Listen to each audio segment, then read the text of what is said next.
Passando 1% do nosso tempo com Deus, hoje nós vamos ler o livro de Ruth todinho. É um livro bem curto, que fala sobre fidelidade, sobre lealdade, sobre grandes lutas e sobre recompensa. Então segura as pontas aí, porque vale a pena a gente dedicar esse tempo nessa história tão linda e tão profunda que nos ensina tanto. Ruth, capítulo 1. Nos dias em que os juízes julgavam, houve fome na terra de Israel. E um homem de Belém de Judá foi morar por algum tempo na terra de Moabe, com a sua mulher e os seus 2 filhos. Este homem se chamava Elimeleque e a sua mulher se chamava Noemi. Os filhos se chamavam Malom e Quilion. Eram Eufrates de Belém de Judá. Foram à terra de Moabe e ficaram ali. Algum tempo depois, Elimeleque, o marido de Noemi, morreu e ela ficou sozinha com os 2 filhos. Estes casaram com mulheres moabitas. O nome de uma delas era Orfa e o nome da outra era Ruth. E ficaram ali quase 10 anos. Depois morreram também Malom e Quilion, os 2 filhos de Noemi. E assim ela ficou sozinha, sem os 2 filhos e sem o marido. Então, Noemi voltou da terra de Moabe com as suas noras. Porém, ainda em Moabe, ouviu que o Senhor havia se lembrado do seu povo, dando-lhe alimento. Assim, ela saiu do lugar onde havia morado e as 2 noras estavam com ela. Enquanto caminhavam, voltando para a terra de Judá, Noemi disse às suas noras: Vão agora e voltem cada uma para a casa da sua mãe. E que o Senhor seja bondoso com vocês, assim como vocês foram bondosas com os que morreram comigo.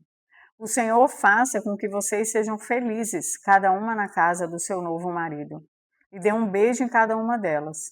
Elas, porém, começaram a chorar alto e lhe disseram: Não, nós iremos com a senhora para junto do seu povo. Mas Noemi disse: Voltem, minhas filhas, por que vocês iriam comigo? Vocês acham que eu ainda tenho filhos em meu ventre para que casem com vocês? Voltem, minhas filhas. Vão embora, porque sou velha demais para ter marido. E ainda que eu dissesse, tenho esperança, ou ainda que eu casasse essa noite e tivesse filhos, será que vocês iriam esperar até que eles viessem a crescer? Ficaria tanto tempo sem casar? Não, minhas filhas. A minha amargura é maior que a de vocês, porque o Senhor descarregou sua mão contra mim. Então, de novo, choraram em voz alta. Orfa, com um beijo, se despediu de sua sogra, porém Ruth se apegou a ela. Então Noemi disse: Veja, a sua cunhada voltou para o seu povo e para os seus deuses. Vá você também com ela. Porém Ruth respondeu: Não insista para que eu a deixe, nem me obrigue a não segui-la, porque onde quer que você for, eu vou. E onde quer que pousar, ali pousarei eu. O seu povo é o meu povo, e o seu Deus é o meu Deus. Onde quer que você morrer, morrerei eu, e aí serei sepultada. Que o Senhor me castigue se outra coisa que não seja a morte me separar de você. Quando Noemi viu que Ruth estava, mesmo decidida a acompanhá-la, deixou de insistir com ela. Então ambas se foram, até que chegaram a Belém. E aconteceu que ao chegarem ali, toda a cidade se comoveu por causa delas. E as mulheres perguntavam: Essa não é Noemi? Porém elas lhes diziam: Não me chamem de Noemi, mas de Mara, porque o Todo-Poderoso me deu muita amargura. Quando saí daqui, eu era plena, mas o Senhor me fez voltar vazia. Por que então querem me chamar de Noemi, se o Senhor deu testemunho contra mim e o Todo-Poderoso me afligiu?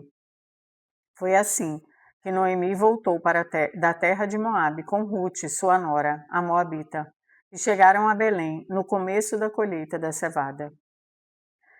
Eu penso que tipo de relacionamento tão pleno existia nessa casa. Como o nosso Deus era apresentado naquele lar todos os dias, para que essas noras que poderiam seguir a sua vida tivessem um desejo tão profundo de continuar com a sua sogra, de sair da sua cidade, do seu povo ir para um lugar desconhecido só para acompanhar a sogra. Que tipo de relacionamento era cultivado naquele lar? Muitas vezes nós queremos viver a vontade de Deus na nossa casa, mas nós agimos contra ela. Nós queremos que Deus faça uma mágica para que a gente viva aquilo que Ele tem para nós, mas não queremos nos esforçar em apresentá-lo de forma genuína, real, através das nossas atitudes, do nosso amor, do nosso cuidado. Eu não consigo imaginar o quanto essa mulher foi abençoadora para que nessa hora da dificuldade ela voltasse acompanhada da sua dor, na sua dor. Mas tem um outro detalhe que eu quero falar aqui no finalzinho. Quando Noemi volta amargurada. Mesmo assim, Ruth permaneceu com ela. Mas ela fala aqui uma expressão que nós repetimos sempre. Ela diz: quando eu saí daqui, eu saí plena. Mas isso é mentira. Porque logo no versículo 1 do capítulo 1, nós sabemos que houve fome, a dificuldade era grande e por isso eles foram embora. Então, quando ela saiu de lá, ela não saiu plena. Ela saiu porque eles estavam passando necessidades, eles precisavam ir para outro lugar. Mas nós fazemos isso o tempo todo. Quando nós estamos passando por um momento difícil, a gente olha para trás e fica inventando que, ai, como era bom lá, ai, como era legal naquela casa, naquele tempo, com aquelas pessoas, quando na verdade nós precisamos olhar para frente e não para trás. Capítulo 2. Noemi tinha um parente de seu marido, dono de muitos bens da família de Elimeleque, o qual se chamava Boaz. Ruth, a moabita, disse a Noemi: deixe-me ir ao campo para apanhar espigas, atrás daquele que me permitir fazer isso. Noemi respondeu: vá, minha filha. Ela se foi, chegou ao campo e apanhava espigas atrás dos ceifeiros. Por casualidade, entrou na parte do campo que pertencia a Boaz, que era da família de Elimeleque. Eis que Boaz veio de Belém e disse aos ceifeiros: que o Senhor esteja com vocês. E eles responderam: que o Senhor o abençoe. Depois Boaz perguntou ao servo encarregado dos ceifeiros: de quem é essa moça? O servo respondeu: essa é a moça moabita que veio com Noemi da terra de Moabe. Ela me pediu que a deixasse recolher espigas e ajuntá-las entre os feixes após os ceifeiros. Assim ela veio e ficou aqui desde manhã até agora. Só parou um pouco para descansar no abrigo. Então Boaz disse a Ruth: escute, minha filha, você não precisa colher em outro campo, nem se afastar daqui. Fique aqui com as minhas servas. Fique atenta ao campo onde forem colher e vá atrás delas. Eu dei ordem aos servos para que não toquem em você. Quando você ficar com sede, vá até as vasilhas e beba a água que os servos tiraram. Então Ruth se inclinou e, encostando o rosto no chão, disse a Boaz: por que o Senhor está me favorecendo e se importa comigo, se sou uma estrangeira? Boaz respondeu: já me contaram tudo o que você fez pela sua sogra, depois que você perdeu o marido. Sei que você deixou pai, mãe e a terra onde nasceu, e veio para um povo que antes disso você não conhecia. O Senhor lhe pague pelo bem que você fez, e você receba uma grande recompensa do Senhor, Deus de Israel, sob cujas asas você veio buscar refúgio. Então Ruth disse: meu caro Senhor, você está me favorecendo muito, pois me consolou e falou o coração dessa sua serva, e eu nem mesmo sou uma das suas servas. Na hora de comer, Boaz disse a Ruth: venha para cá e coma do pão, molhe o seu bocado no vinho. Ela se sentou ao lado dos ceifeiros e Boaz lhe deu grãos tostados de cereais. Ela comeu até ficar satisfeita e ainda sobrou. Quando ela se levantou para ir apanhar espigas, Boaz deu esta ordem aos seus servos: deixe que ela apanhe espigas até o meio dos feixes e não sejam rudes com ela. Tirem também algumas espigas dos feixes e deixem cair, para que elas apanhem, e não a repreendam. E assim, Ruth esteve apanhando espigas naquele campo até a tarde. Depois debulhou o que havia apanhado e foi quase 20 litros de cevada. Ela pegou o cereal e voltou para a cidade. E a sogra viu o quanto de cereal ela havia conseguido apanhar. Ruth também deu para a sogra a comida que lhe havia sobrado. Depois ela comeu, até ficar satisfeita. Então Noemi perguntou: Onde você foi colher hoje? Onde trabalhou? Bendito seja aquele que acolheu você com tanta generosidade. E Ruth contou à sua sogra onde havia trabalhado e acrescentou: O nome do homem com quem trabalhei hoje é Boaz. Então Noemi disse à sua nora: Que ele seja abençoado pelo Senhor Deus, que não deixou de ser bondoso nem para com os vivos, nem para com os mortos. E Noemi acrescentou: Este homem é nosso parente chegado e um dos nossos resgatadores. Então Ruth, a moabita, disse: Ele também me disse que eu posso continuar com os servos dele, até que eles terminem de fazer a colheita. Noemi respondeu: É melhor mesmo que você vá com as servas dele, minha filha. No outro campo poderiam maltratar você. Assim Ruth ficou na companhia das servas de Boaz para apanhar espigas até a colheita da cevada e do trigo, até que a colheita da cevada e do trigo se acabou. E continuou morando com a sua sogra. Noemi, a sogra de Ruth, disse: Minha filha, não é verdade que eu devo procurar um lar para você para que você seja feliz? E esse Boaz, na companhia de cujas servas você esteve, não é um dos nossos parentes? Eis que esta noite ele estará limpando cevada na eira. Lave-se, ponha perfume, vista sua melhor roupa e vá até a eira. Mas não deixe que ele perceba que você está ali, até que ele tenha acabado de comer e beber. Quando ele for dormir, repare bem o lugar onde ele vai se deitar. Então vá, descubra os pés dele e deite-se ali. Ele lhe dirá o que você deve fazer. Ruth respondeu: Vou fazer tudo isso que a senhora está me dizendo. Então Ruth foi para a eira e fez conforme tudo o que a sua sogra havia lhe ordenado. Quando Boaz terminou de comer e beber, e estava de coração um tanto alegre, foi deitar-se ao pé de um monte de cereais. Então Ruth chegou de mansinho, descobriu os pés dele e se deitou. Aconteceu que no meio da noite o homem se assustou e sentou-se, e eis que uma mulher estava deitada a seus pés. Boaz perguntou: Quem é você? Ela respondeu: Sou Ruth, sua serva. Estenda sua capa sobre esta sua serva, porque o Senhor é um resgatador. Boaz respondeu: Que você seja bendita do Senhor, minha filha.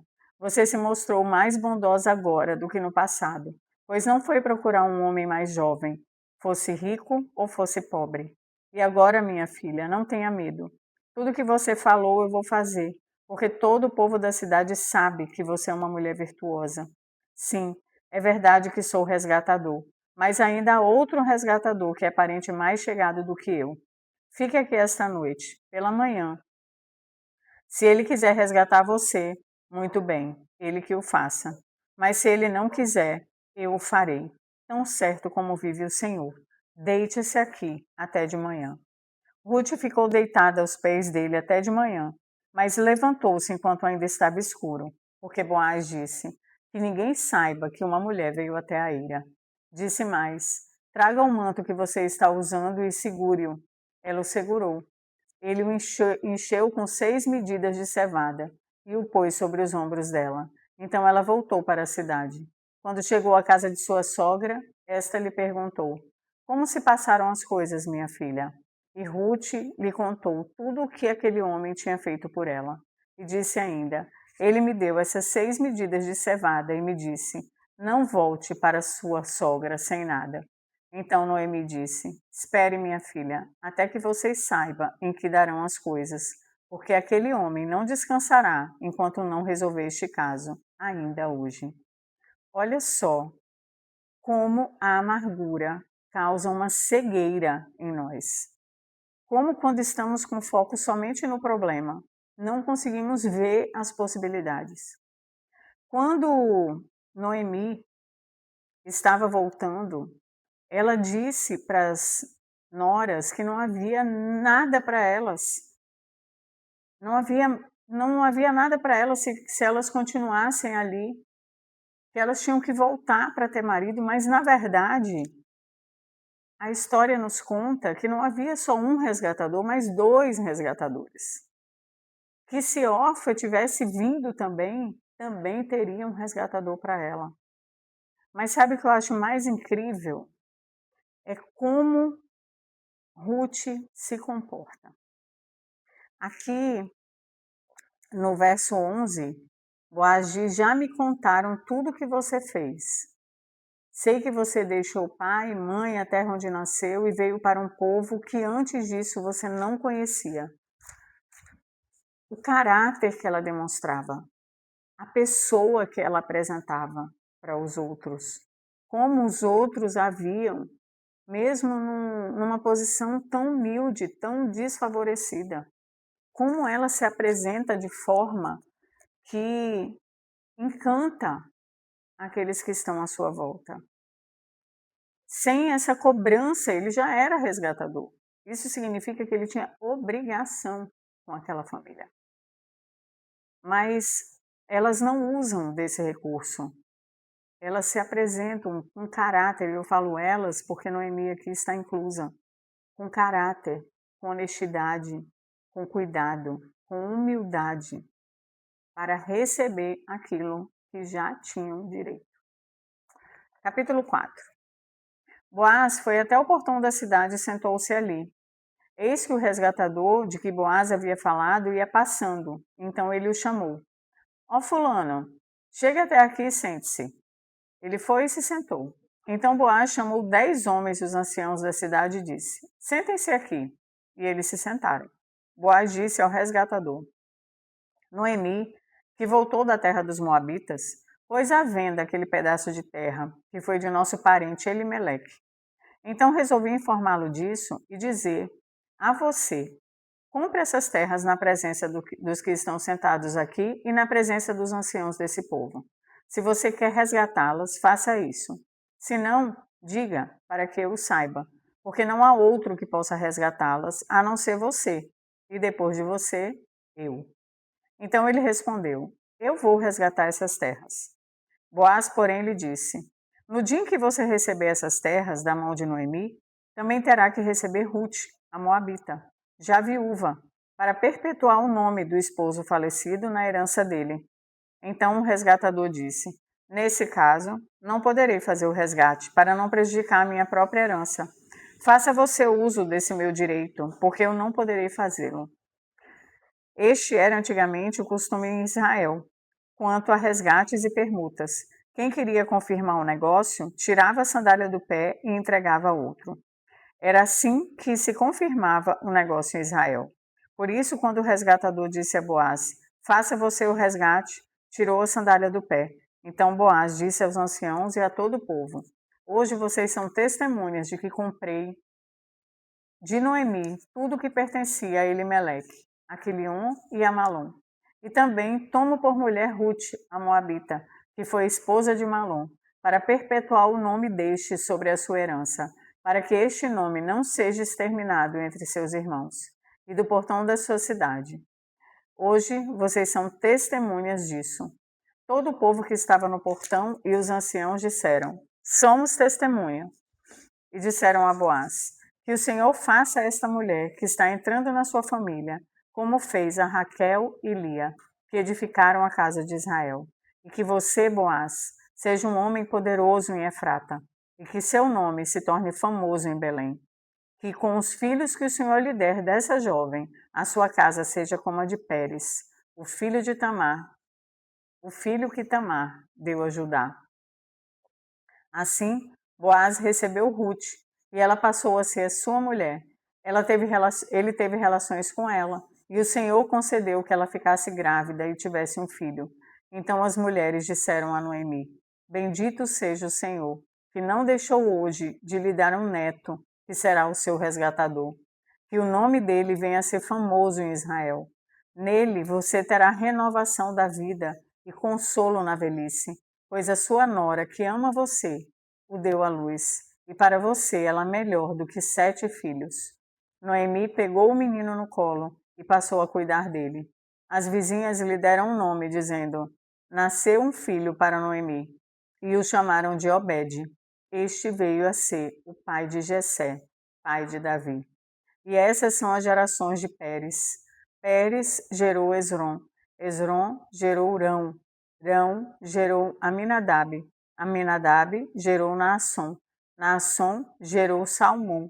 Salmão gerou Boaz. Boaz gerou Obed. Obed gerou Jessé. E Jessé gerou Davi. Olha só o que a fidelidade a Deus nos proporciona. Quando nós falamos que Deus tem coisas muito mais incríveis do que aquelas que podemos imaginar, não é brincadeira, é sério. Além daquilo que ela estava vivendo naquele momento, com um marido, um filho, uma vida próspera, segura, diferente da crise que havia passado nos tempos anteriores, ainda se tornou a avó de Davi. Não é incrível isso? A avó daquele que viria mudar muita coisa na história daquele povo. Mas isso é uma história para os próximos capítulos. Aqui nós encerramos o livro de Ruth, que ele tenha falado ao seu coração. Amém.